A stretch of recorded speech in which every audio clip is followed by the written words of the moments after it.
अच्छा, ये हमारे पास सेकंड पार्ट है क्वेश्चन नंबर 3 का 2.4 एक्सरसाइज है और ये बड़ा इंपॉर्टेंट चैप्टर है। दो चीजें अब हमने अगेन दो इक्वेशन की मैंने इस चैप्टर में एक चीज ये बताई हुई है, आपने इस चैप्टर में एक्स वाई टी और थीटा को वेरिएबल कंसीडर करना। इसके अलावा दुनिया भर की कोई भी चीज आ जाए उसको कांस्टेंट कंसीडर करना। ये बात याद रख ले कि चार में हमारे इस चैप्टर में वेरिएबल कंसीडर होंगे।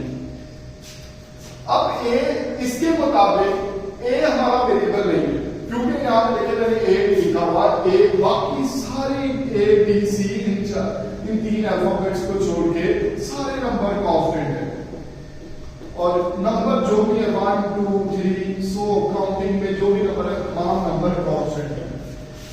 अब देखिए हमें यहाँ पे dy over dx है। अब हमें सोचना है इधर वेरिएबल कौन से इन्वॉल्व है।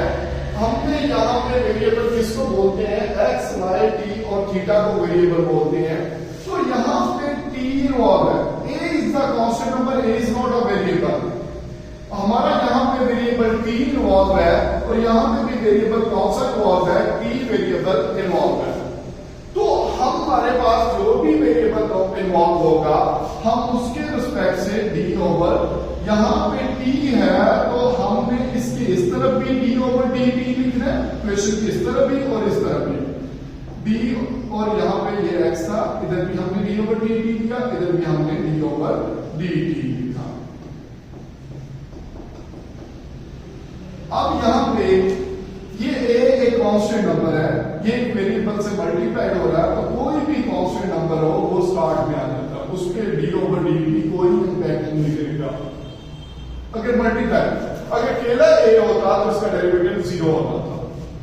अगर वेरिएबल के साथ मल्टीप्लाइड है तो इसमें पहले अब हमने डी ओवर डी टी किस पे अप्लाई करना है, 1 माइनस टी स्क्वायर और 1 प्लस टी स्क्वायर। यहाँ पे हमारा पूरा वो क्वोशिएंट रूल लगेगा जो हमने 2.3 में क्वेश्चन नंबर 3 में अप्लाई किया था। वो क्वोशिएंट रूल क्या होता है, अगर ऊपर भी टी वेरिएबल है और नीचे भी टी वेरिएबल है, मतलब यहाँ पे देखिए यहाँ पे भी टी इन्वॉल्व है ऊपर भी टी, तो एक क्वोशिएंट रूल क्या होता है, अगर उसका डी ओवर डी टी लेना उसका फॉर्मूला क्या है, जो भी ओवर में रकम है अगर ऊपर और नीचे दोनों वेरिएबल इन्वॉल्व है तो जो भी नीचे वाली हमारी ये रकम है हम इसका स्केयर लिखेंगे, ये formula. Whatever is the term, जो भी टर्म होगी उसका स्केयर लिख लिया और यही रकम हमने यहाँ पे कॉपी कर दी। क्या काम से अटैक किया, डी ओवर डी टी, इसे क्वोशिएंट रूल कहते हैं। नीचे जो भी रकम हो व्हाटएवर इज द टर्म आपने उस टर्म का स्केयर लेना है और वही टर्म यहाँ पे लिख देंगे। अब डी ओवर डी एक्स किसका, D over D x sorry D over D T, यहाँ पे टी के रिस्पेक्ट से दे रहे हैं डी ओवर डी टी, और ये वाली दूसरी जो ऊपर वाली रकम है यहाँ पे हमने ये लिख दें।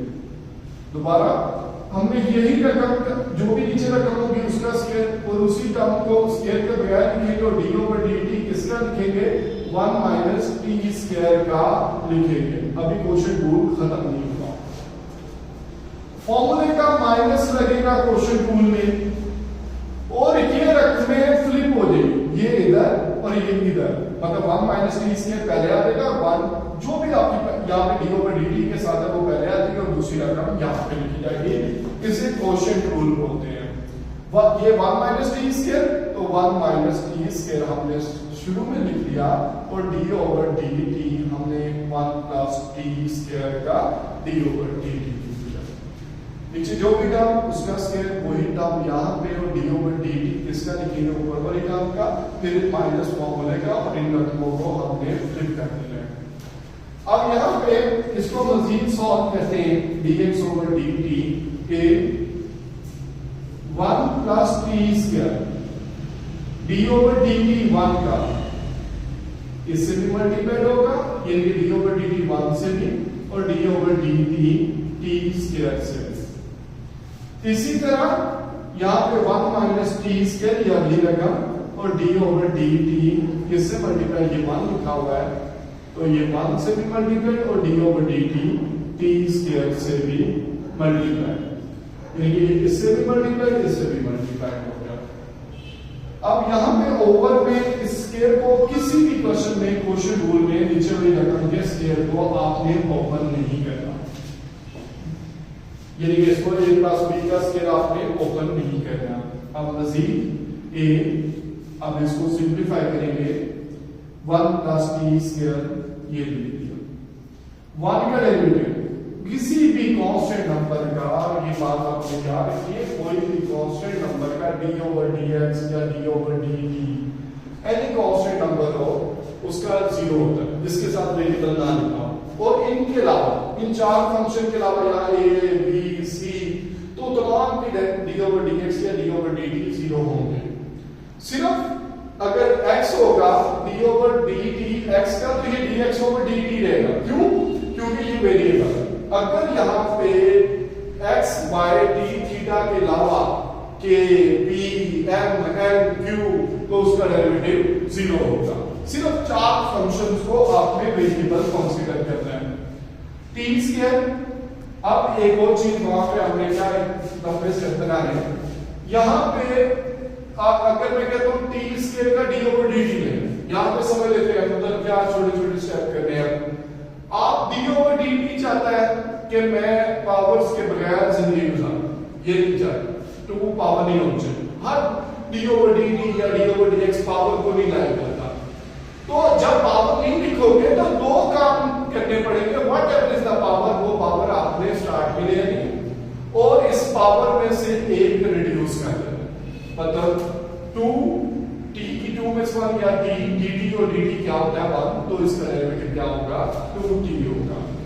सेम एज इट इज अगर देखें d ओवर dt t की पावर 5, मैं कह रहा हूं इसका d ओवर dt आप कैसे लेंगे, d ओवर dt ऐसे, पावर को लाइन नहीं करता, तो क्या करना पड़ेगा, जो भी पावर होगी वो स्टार्ट में आएगी और पावर में से एक लेस हो जाएगा। 5t की पावर 4 dt और dt क्या होता है 1,